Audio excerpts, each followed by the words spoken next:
ওম নমঃ শিবায়।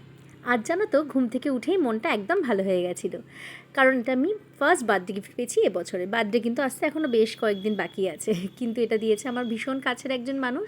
আর সব থেকে ভালো লেগেছে যে শ্রাবণ মাসে আমি মহাদেবকে পেয়েছি।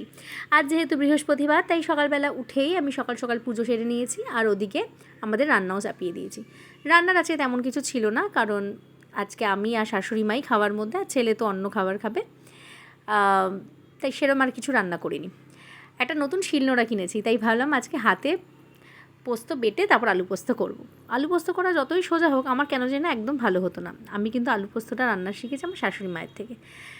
রান্না নেই বললাম, তার কারণ মা আমার সাথে সেদিনকে একটু ছানার কোপ্তা বানিয়ে পাঠিয়েছিল, সেটাই পরে একটু গরম করে নেব। আর আজ যেহেতু নিরামিষ, তার জন্য সেরকম রান্না বান্নারও কোনো ঝুট ঝামেলা নেই। জানো তো, প্রতিটা মেয়েই যখন বিয়ের পর নতুন সংসারে আসে, তার চোখে থাকে হাজারো স্বপ্ন। আমিও তার ব্যতিক্রম ছিলাম না। অনেক স্বপ্ন নিয়ে এ বাড়িতে এসেছিলাম, কিন্তু নতুন বিয়ে করে এসেই সব কিছুকে নিজের মন মতো পাল্টে নেওয়া যায় বলো? তাই আস্তে আস্তে করেই সব কিছু নিজের মন মতো সাজাচ্ছি। প্রতিটা মেয়ের চোখেই থাকে যেন একটা নিজের খুব সুন্দর সাজানো সংসার হয়, তার মায়ের মতো যেন সে সাজিয়ে গুছিয়ে সংসার করতে পারে। তো আমিও তাই। বিয়ের প্রথম বছর তো কিছু সেইভাবে করতে পারিনি, আর দ্বিতীয় বছর আমার ছেলেকে আমি কনসিভ করি। তারপর ছেলে ছোট ছিল, তাই আর সেভাবে কখনোই কিছু করে ওঠা হয়নি।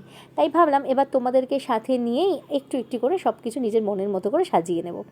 আশা করছি তোমাদেরও দেখতে খুব ভালো লাগবে। আমার বৃহস্পতিবার দিনটা তো এইভাবেই কাটলো। তোমরা কীভাবে কাটালে, এবং আজকে তোমরা কে কে নিরামিষ খাও, সেটাও কিন্তু আমাকে অবশ্যই কমেন্ট করে জানিও। আজকের মতো টাটা।